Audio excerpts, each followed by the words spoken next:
জয় শ্রীকৃষ্ণ, রাধে রাধে, জয় মা লক্ষ্মী। নমস্কার বন্ধুরা, কৃষ্ণকথার নতুন একটি পর্বে আপনাদের স্বাগত জানাই। আশা করছি আপনারা সকলে ভগবানের কৃপায় ভালো আছেন এবং সুস্থ আছেন। বিজয়া একাদশী হল সনাতন ধর্মের এক অত্যন্ত পবিত্র ও ফলপ্রসূ ব্রত।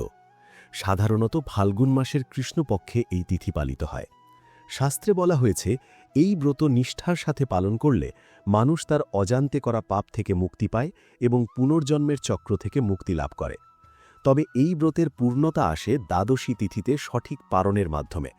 তাই আজকের ভিডিওতে আমরা জানব 2026 সালে বিজয়া একাদশীর পালনের সঠিক সময়সূচি পঞ্জিকা অনুসারে, পালন সঠিক সময় করার গূঢ় কারণ ও শাস্ত্রীয় বাধ্যবাধকতা, বিজয়া একাদশীর পালনের বিস্তারিত নিয়মাবলী, বিজয়া একাদশীর পালনের দিন বর্জনীয় 7টি কাজ, বিজয়া একাদশীর পালনের দিন ভগবানের কৃপা পাওয়ার জন্য কোন 5টি কাজ করা সকল ভক্তের উচিত, বিজয়া একাদশীর পালনের আদর্শ খাদ্য তালিকা ও আহার বিধি ও পালন মন্ত্র, পালনের মন্ত্র ও ভক্তের মানসিক প্রস্তুতি। তাই আজকের ভিডিওটি খুব গুরুত্বপূর্ণ হতে চলেছে। মূল পর্বে যাওয়ার আগে আমার সকল দর্শক বন্ধুদের কাছে একটা অনুরোধ থাকবে, দয়া করে ভিডিওটি সম্পূর্ণ মনোযোগ সহকারে দেখবেন। যদি ভালো লাগে তাহলে অবশ্যই একটা লাইক করবেন আর কমেন্টে ভক্তি ভরে লিখবেন জয় শ্রীকৃষ্ণ, রাধে রাধে। আমাদের চ্যানেলটিকে সাবস্ক্রাইব করে পাশে থাকা বেল বাটনটি অন করে রাখবেন। তো চলুন শুরু করা যাক আজকের আলোচনা। বিজয়া একাদশীর পালন কেন সঠিক সময়ে করা উচিত? শাস্ত্রীয় বিধান অনুযায়ী একাদশীর পর দ্বাদশী তিথিতে পালন করা বাধ্যতামূলক। এর পেছনে বেশ কিছু শক্তিশালী যুক্তি ও ধর্মীয় নির্দেশিকা রয়েছে, যা একজন ভক্তের জানা অত্যন্ত প্রয়োজন। 1. হরিবাসরের গুরুত্ব। দ্বাদশী তিথির প্রথম 1/4 সময়কে হরিবাসর বলা হয়। শাস্ত্রমতে এই সময়ে ভগবান শ্রী হরি বিশ্রাম নেন বা বিশেষ ধ্যানে থাকেন। তাই এই পবিত্র সময়ে পালন করা সম্পূর্ণ নিষিদ্ধ। হরিবাসর চলাকালীন অন্ন গ্রহণ করলে ব্রতের ফল পাওয়া যায় না, বরং তা অপরাধ হিসেবে গণ্য হয়। এই সময়টি অতিবাহিত হওয়ার পরেই পালন করার নিয়ম। 2. দ্বাদশী তিথির সীমাবদ্ধতা। একাদশী শেষ হওয়ার পর দ্বাদশী তিথি যতক্ষণ বর্তমান থাকে তার মধ্যেই পালন সম্পন্ন করতে হয়। যদি দ্বাদশী তিথি খুব অল্প সময় থাকে তবে সূর্যোদয়ের পর দ্রুত পালন করতে হবে। দ্বাদশী পেরিয়ে ত্রয়োদশী এসে পড়লে সেই পালনকে অকাল পালন বলা হয়, যা শাস্ত্রবিরুদ্ধ। 3. আধ্যাত্মিক তেজ রক্ষা। উপবাসের ফলে শরীরে যে সাত্ত্বিক শক্তির উদয় হয় তা সঠিক সময়ে খাদ্য গ্রহণের মাধ্যমে দেহে স্থিতিশীল হয়। দেরি করে পালন করলে বা অসময়ে খেলে শরীরে পিত্তের প্রকোপ বাড়তে পারে, যা মনের একাগ্রতা নষ্ট করে। বিজয়া একাদশীর পালন করার সঠিক নিয়ম। একটি বিস্তারিত নির্দেশিকা। পালন করার প্রক্রিয়াটি অত্যন্ত ভক্তিপূর্ণ হওয়া উচিত। নিচের সঠিক ধাপগুলো বিস্তারিতভাবে দেওয়া হল। ক. প্রাতঃকালীন প্রস্তুতি। দ্বাদশী তিথিতে সূর্যোদয়ের পূর্বে বা ব্রাহ্ম মুহূর্তে শয্যা ত্যাগ করা উচিত। ঘুম থেকে উঠে প্রথমেই ইষ্ট দেবতাকে স্মরণ করতে হবে। এরপর স্নান সেরে পরিষ্কার ও পবিত্র বস্ত্র পরিধান করা আবশ্যক। স্নানের জলে সামান্য গঙ্গাজল মিশিয়ে নিলে তা আরও উত্তম। খ. পূজা ও নিবেদন। স্নানের পর শ্রীবিষ্ণুর মূর্তির সামনে দীপ জেলে আরতি করতে হবে। বিজয়া একাদশীর ক্ষেত্রে শ্রীকৃষ্ণ বামন অবতারের আরাধনা করা হয়। শ্রীবিষ্ণু সহস্রনাম বা অষ্টাষ্টক পাঠ করা অত্যন্ত শুভ। এরপর তুলসী তলায় জল অর্পণ করতে হবে এবং মনে রাখতে হবে যে তুলসী দেবীর আশীর্বাদ ছাড়া পালন অসম্পূর্ণ।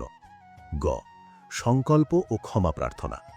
পূজা শেষে করজোড়ে ভগবানের কাছে প্রার্থনা করতে হবে যে গত একাদশী ব্রত পালনে যদি কোনো ত্রুটি হয়ে থাকে তবে তিনি যেন তা ক্ষমা করেন। বিনম্র চিত্তে বলতে হবে, হে প্রভু, আপনার প্রসাদ গ্রহণ করে আমি আজ আমার এই ব্রত সম্পন্ন করছি। একাদশী পালন মন্ত্র। একাদশ্যাম নিরাহার ব্রতে না নেইব কেশব, প্রসীদ সুমুখ নাথ জ্ঞান ও দৃষ্টি প্রধভব। অনুবাদ: হে কেশব, আমি আপনার কৃপা দৃষ্টিতে নিরাহারভাবে একাদশী ব্রত পালন করেছি। কৃপাপূর্বক আমার উপর আপনার করুণাময় জ্ঞান দৃষ্টি প্রদান করুন। ঘ.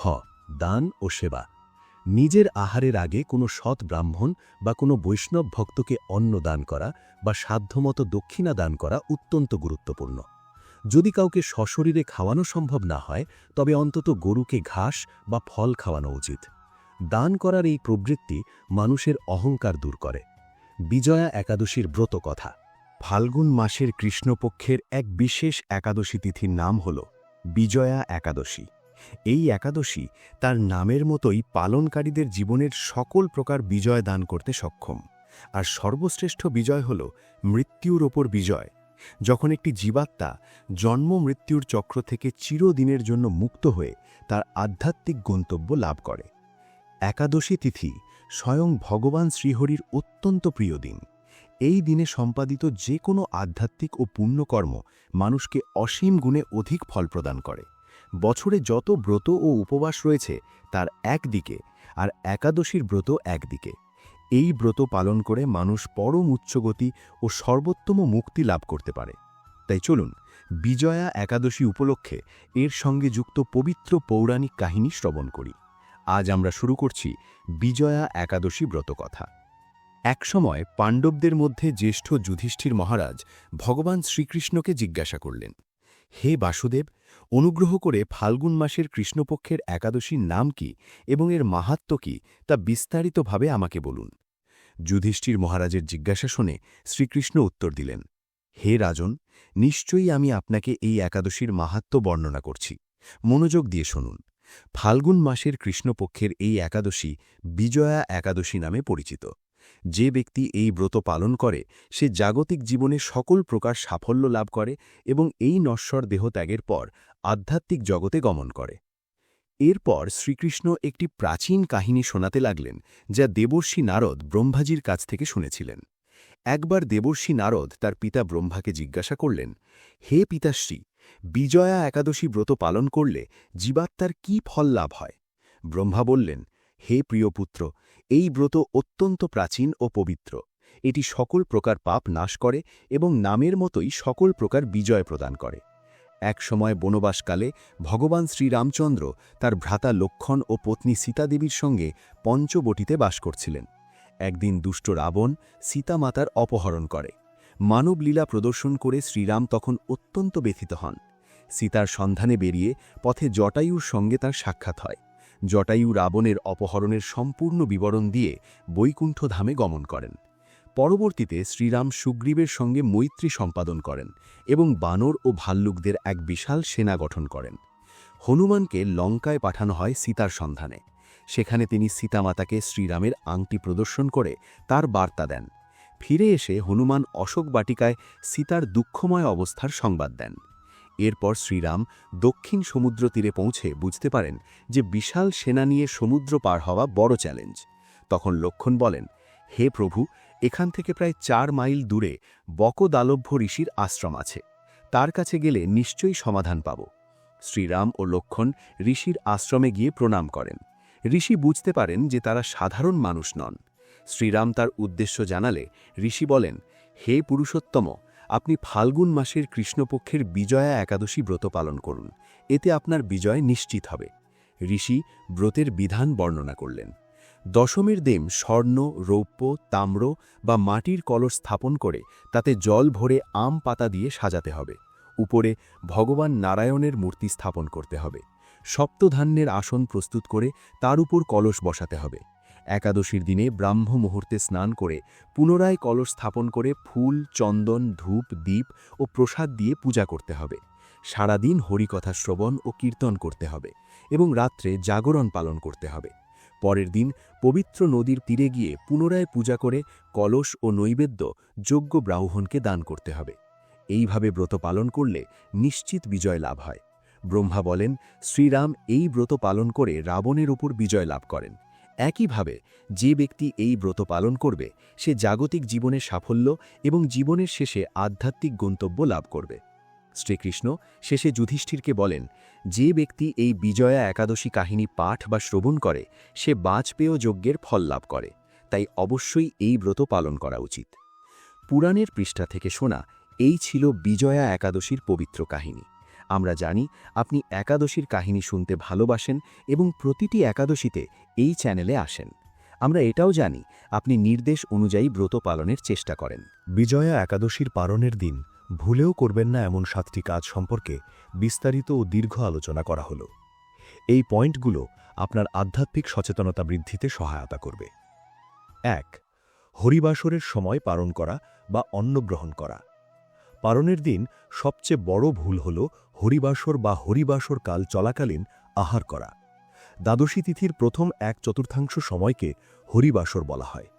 শাস্ত্রে কঠোরভাবে নির্দেশ দেওয়া হয়েছে যে এই সময়টুকু অতিবাহিত না হওয়া পর্যন্ত পালন করা যাবে না।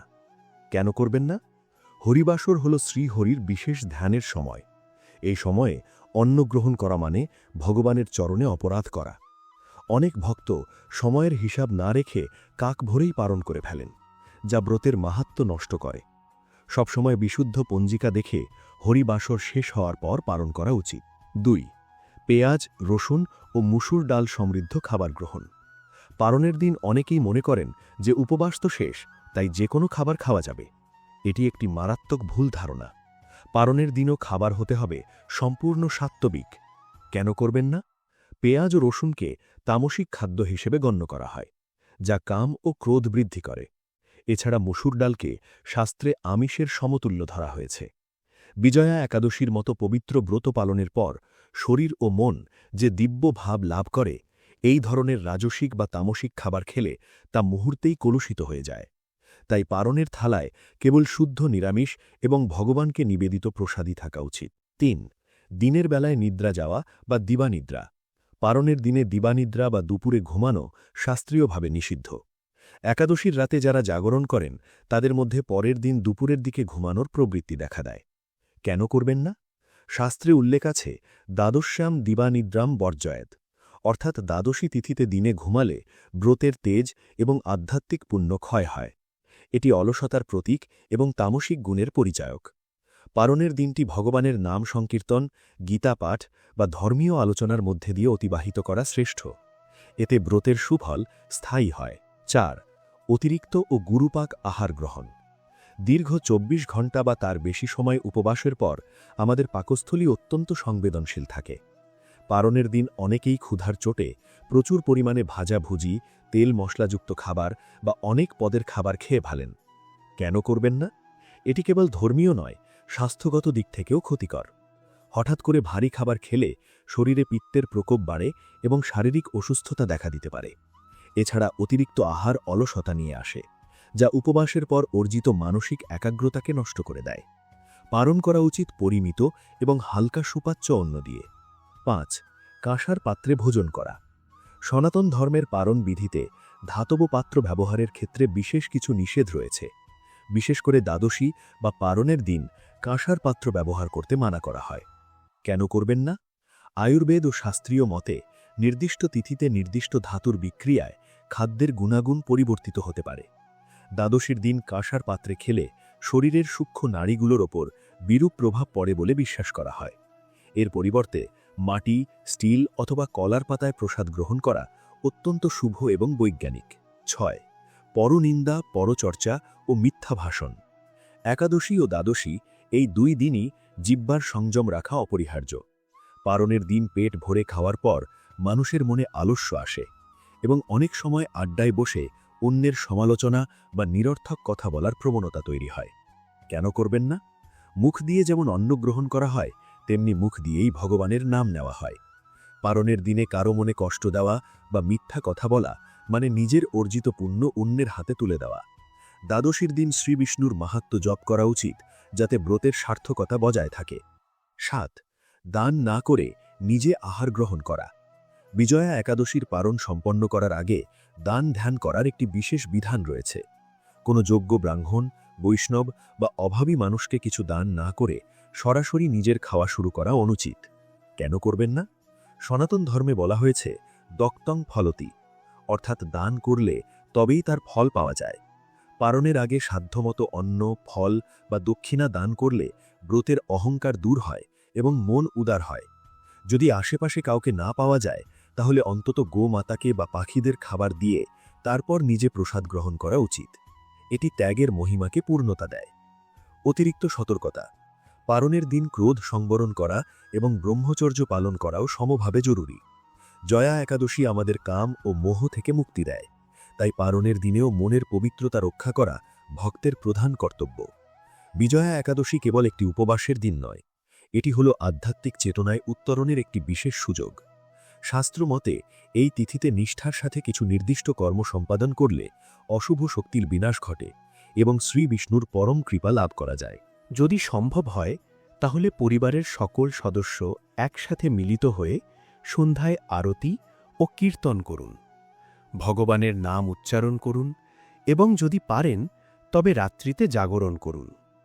যদি তা সম্ভব না হয় তবে রাত্রিতে বিশ্রাম নিতে পারেন। পরদিন পুনরায় প্রাতঃকালে ব্রহ্ম মুহূর্তে জেগে উঠুন, দৈনন্দিন নিত্যকর্ম সম্পন্ন করে স্নান করুন, শুদ্ধ বস্ত্র পরিধান করুন এবং নির্ধারিত পারণের সময়ের মধ্যে এই একাদশী ব্রত পালন সম্পন্ন করুন। এইবার আগত বিজয়া একাদশীর পারণের সময় থাকবে 14 ফেব্রুয়ারি 2026 শনিবার সকাল 7:09 থেকে 10:50 মধ্যে। এই নির্ধারিত সময়ের মধ্যেই বিধিবিধান অনুসারে একাদশী ব্রতের পারণ সম্পন্ন করুন। নিজ সামর্থ্য অনুযায়ী যথোচিত দান করুন। আর যদি এই পারণের বিস্তারিত বিধি জানতে চান তাহলে আপনার প্রিয় চ্যানেল কৃষ্ণ কথা সাবস্ক্রাইব করে রাখুন, কারণ এখানেই আমরা আপনাদের বেদ ও শাস্ত্র থেকে গৃহীত প্রামাণ্য তথ্য প্রদান করি, কোনো কল্পনাপ্রসূত বা মিশ্রিত তথ্য নয়।